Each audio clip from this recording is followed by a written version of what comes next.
In this episode, I'm going to explore what it takes for someone successful like you to become even more successful in the future. Ready to let me pull back the curtain for you? Let's get into it. Welcome to Why Business Teams Fail and How to Avoid It, a show helping small business owners build a radically engaged team that can run the business without you, so you can remove the stress from owning a business and enjoy the freedom you deserve. Now, here's your host, Rich Allen. Today you'll learn that many business owners spend their time on what needs to be accomplished and not enough time on what needs to be stopped. That your habits and behaviors have both made you what you are and are what's holding you back from being even more successful. And learning from a great executive coach is as easy as placing a book order on Amazon or Audible. Here's my question for you this week. What's holding you back from becoming even more successful? This week, I want to encourage and inspire you to do a bit of self-reflection. If you're listening to this podcast, it's obvious that you want to improve and be a better business owner. And it's likely that you're already successful in your business because you're taking the time, showing the interest, and focusing your efforts on personal and organizational development. So first of all, kudos to you. Your hard work is paying off. You're doing well in your field, and you instinctively know that there's more opportunity for you and your business ahead of you, which means that you may already be familiar with the author and book that I'd like to share with you today. The author is Marshall Goldsmith, one of America's preeminent executive coaches. He's worked personally with over 80 CEOs of the world's most influential corporations. And the book he wrote is titled, What Got You Here Won't Get You There. Hopefully you're familiar with it and have already read it. If not, I want to strongly recommend that you put it on your must-read list. I've read Marshall's best-selling book multiple times, and I keep it front and center on my bookshelf because I refer to it as a guide so often. I'm quite certain that if you have it, you probably have it readily available as well. But just in case you're not familiar with this resource, let me share with you a few of the nuggets that will help you become even more successful in the future.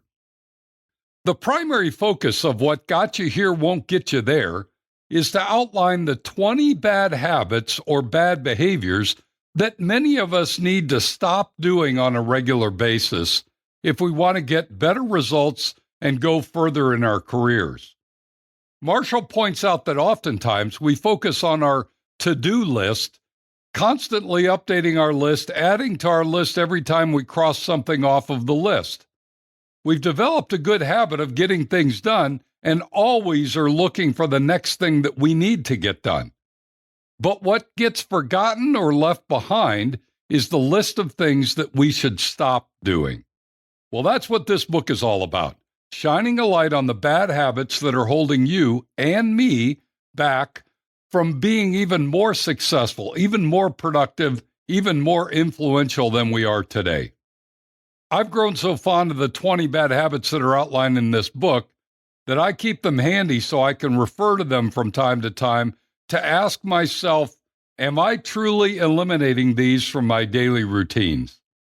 I don't have time to go into detail on all 20 bad habits on this podcast, nor do I want to just throw a list of 20 bad habits at you in the next 5 minutes. But to give you an idea that this book resource may be well worth your time and attention, let me highlight a few of the bad habits that may be having a significant impact on your future success. Here's a big one. The habit of winning too much. This is one of the most common habits that Marshall observes in successful people. There's a fine line between being competitive and being over-competitive.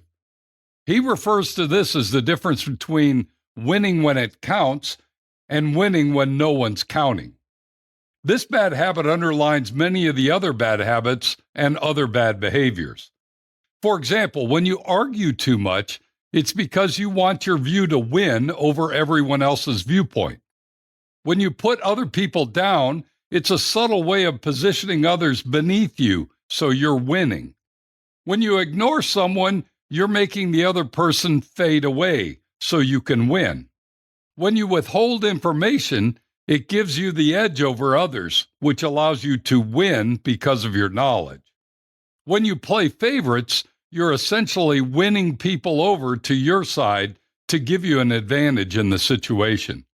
Can you see how many of these bad behaviors could be holding you back as you try to win too much? Hopefully, this is not a bad habit you have, but my bet is you can see this happening with regularity in someone else around you, and it's holding them back from being as successful as they could be. Here's another one that I think happens without you even knowing it. It's the habit of passing judgment. In the give and take that happens in business, it's not uncommon for a leader to subtly pass judgment on the ideas or suggestion that someone shares. I've heard many business owners or leaders reject someone's idea or suggestion outright without even giving it a moment's thought or consideration. Rather than commend or applaud the individual for sharing their thoughts or ideas, the immediate response is, "That's a terrible idea." The result is often that the person sharing the idea shuts down and they mentally check out. Many times, the passing judgment is not even noticeable unless you're the one whose idea is being judged. For example, when someone asks a question, I often hear the person being questioned respond with, "That's a great question." It seems innocent until the next question is asked and the question is answered without the same "that's a great question" response. Without knowing it, the leader just passed judgment on the two question askers, giving one a high score and the other no score at all. How do you think that makes them feel in that moment? I'd suggest not very good. Marshall suggests that in many cases, the right behavior or habit is to be neutral. Don't take a position or judge the idea, question, or suggestion. Simply accept it with neutrality. The result will be spending less time in pointless arguments because you're not passing judgment on every thought, idea, or suggestion that's shared by someone around you. Here's one that far too many business owners are guilty of: the habit of withholding information. In this age of knowledge workers, where information is power, withholding information is perhaps more negative and debilitating than ever before. Intentionally withholding information is the opposite of adding value. When we withhold information, we're essentially deleting value, and it's often done to gain or hold power. This bad habit can be subtle as well, like holding a meeting without inviting everyone who needs to be there, or not sharing an email with those who should be involved in a critical decision, or waiting to share important information until it's too late to do something about it. But I think this bad habit is often done more by design than to subtly snub others. Far too often, business owners want and need their team members to help them make their business be more efficient, grow faster, and serve their customers better. But they choose not to share critical business information with their team members for fear that someone might share it or use it against them. Honestly, it's a lame excuse, but I know many business owners who share zero about the company's financial results with their team. Yet they're frustrated with their team not performing well and not caring about their results. Perhaps their attention and focus would be different if they knew the impact of their actions and felt like they were insiders who knew how well the business was doing financially. Withholding information is a power play that often holds business owners back. The message they share with their team is that they don't trust them. They don't think they're smart enough to understand, and they would do something bad to hurt the business. Imagine if that was how you treated your spouse. How loving and intimate would your relationship be? Not very, that's for sure. Unfortunately, That's exactly what happens when we withhold information from those we should trust in our business. Here's one last one just to get this one off my chest. The bad habit of failing to give proper recognition. Far too often, we as business owners fail to recognize the contribution of our team members and acknowledge them for their efforts to make the business successful. Rather, we focus on what goes wrong and never pay attention to what's going right. This is a pet peeve of mine. I see it way too often. Marshall talks about the idea that when we fail to give proper recognition, we are depriving others of the closure they deserve. I had to think about that for a minute, but then it hit me. Anyone you have a close relationship with is looking to get confirmation that they're accepted, loved, and appreciated.